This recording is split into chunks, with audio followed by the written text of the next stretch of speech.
Hi, it's Kari Matthews of Prairie Quilting, and today we are working on block 2 of our Harvest Festival block of the month.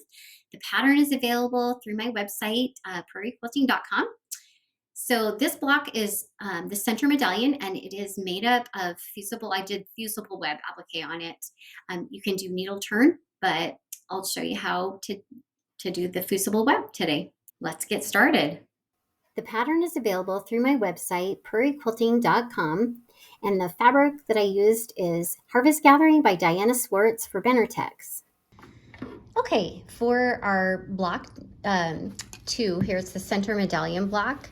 I'm going to be using fusible web applique. You can do it hand turned, needle turned if you prefer. For these pieces, they're pretty small, and I don't know, I kind of like the look of the buttonhole stitch on it.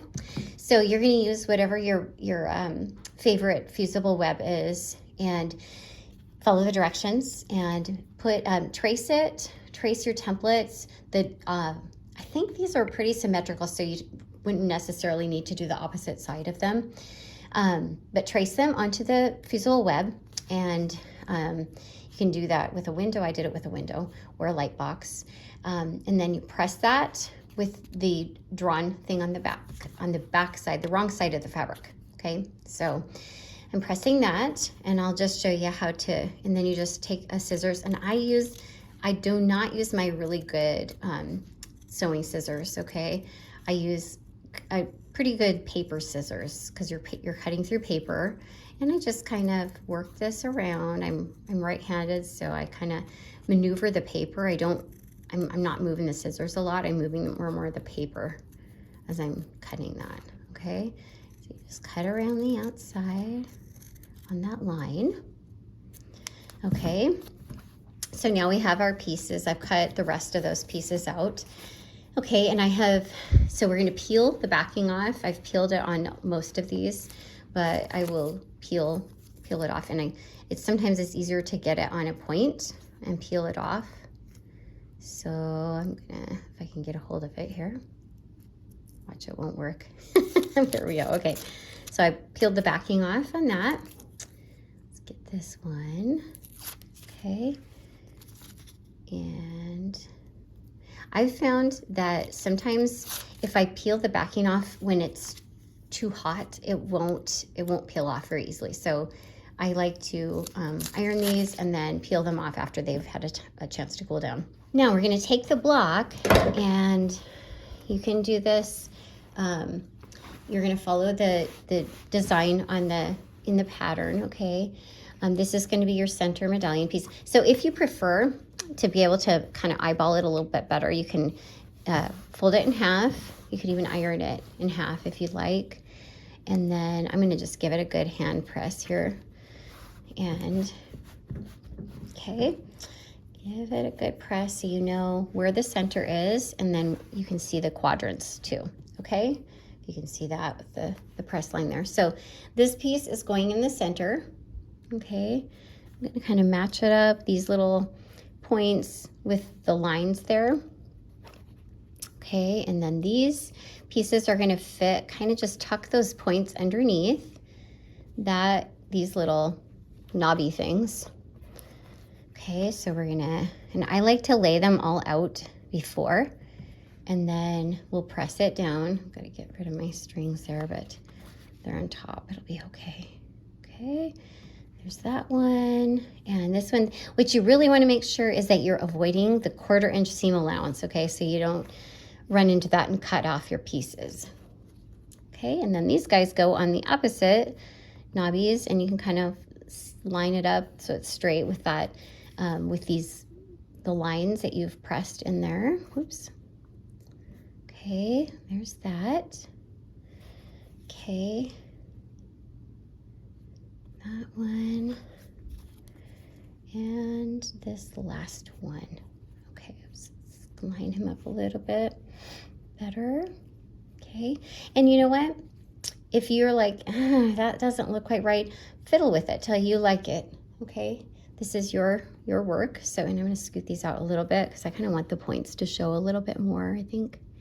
Okay, might make it easier to applique as well, because I'm gonna be doing my blanket stitch. That's my preferred stitch for applique. And then we can have some fun with the colors too and kind of look and see, do you want a contrasting color or a matching color? I kind of like contrasting, just, I don't know, it adds dimension to it. All right, let me grab the iron.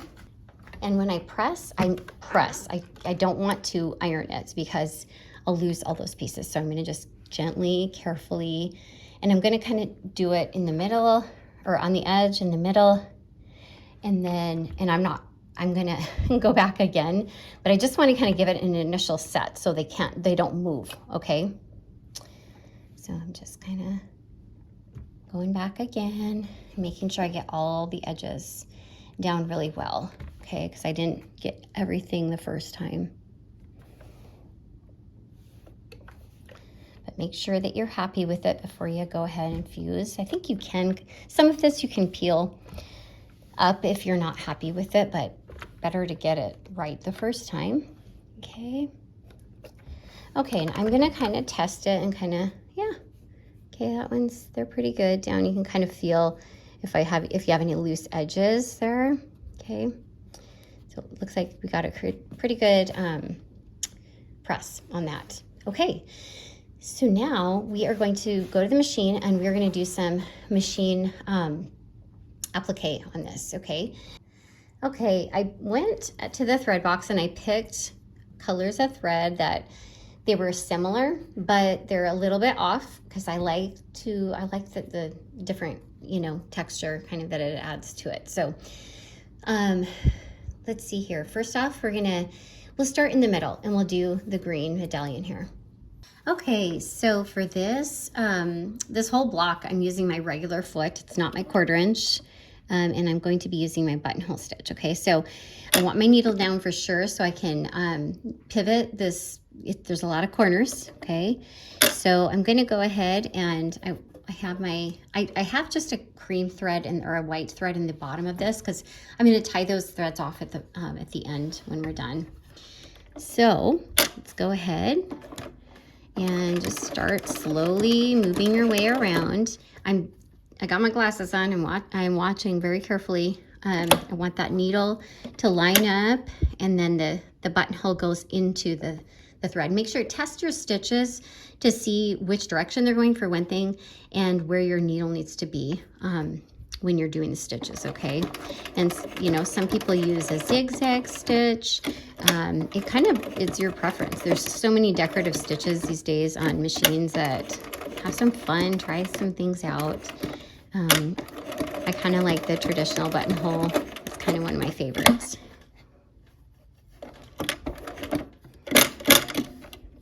Okay, I'm pivoting and I have to turn so that I keep the fabric. So I'm actually stitching on the fabric.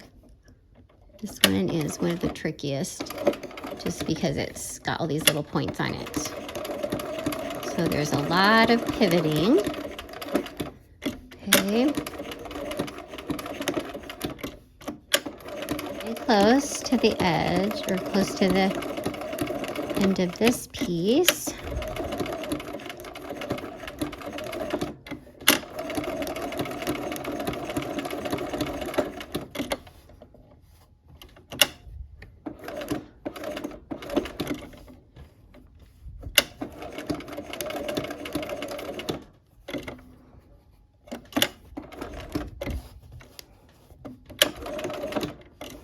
All right, and I'm gonna pull that out. And then I'm not trimming those close. I'm going to leave those, oops, let me grab that. Okay, so I'm leaving those threads and I'm going to pull those down to the bottom side and tie those off, okay?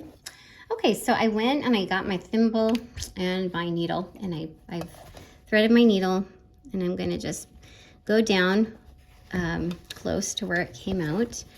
And I'm going to grab the top and the bottom. It's probably difficult to see. There's 2 threads here, okay? You can see that. There's a cream or a white and a green. And I'm going to tie a knot. So with those 2 threads, I've got to keep that other one out so I can use that for the next green thread, okay? And then I'm just tying a knot.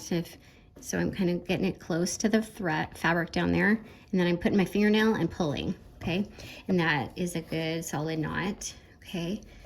And I like to use my needle to kind of pull those threads, pull the threads through. And I'm gonna do this a couple more times here just to give it a good knot, good base, okay? And hold my fingernail down to have it to have something to pull against. And one more time, okay? And it gets easier the bigger the knot gets. There we go. And then we'll trim that. Okay. Okay, we'll do that with this other one. So I'm gonna grab, if I can find it, here it is. Okay, let's get this. I'll thread my needle. Okay, pull it down, just straight down to the other side and all the way through. Okay, with my fingernail, and we will cut these threads. Okay, now we are going to do our next color, and I think we'll do the orange color next, okay? Okay, I have changed my foot so that I have a little bigger space there to see what I'm doing, and I've changed my thread color. Okay, so I am going to, let's see here, start with my needle down, there we go, okay. And I've got my buttonhole stitch loaded, and I'm just, oh, this is much easier to see where I'm sewing. So yeah, just keep it, and you can go slow. Okay.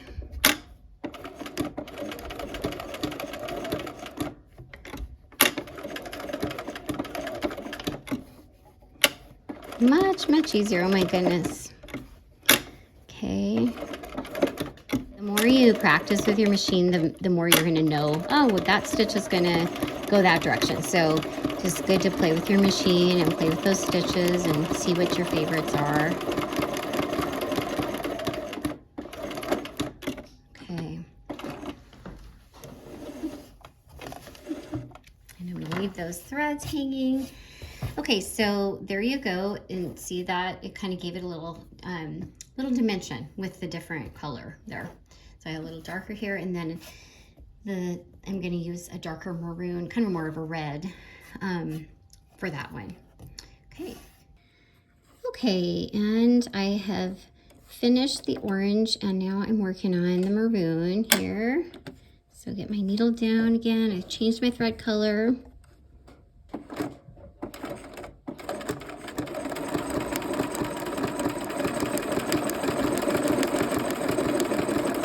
And once again, you can go as slow as you need to. The more practice you get, the easier it gets to figure out where it's going to go, where the machine's going to go.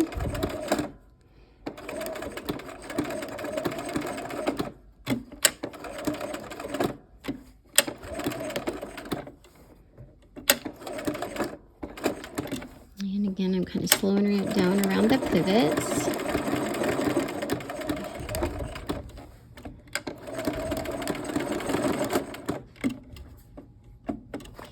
Let's see here.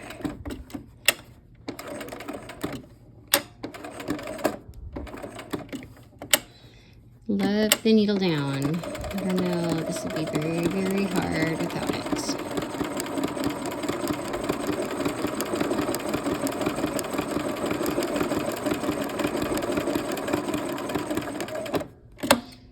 All right, so we'll pull those out and leave the threads long again so we can bury those threads at the end.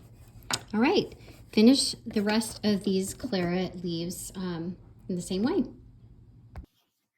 Okay, so we have finished our block 2 of the Harvest Festival Block of the Month, and I hope you had fun, and we'll see you next time for block 3. Take care.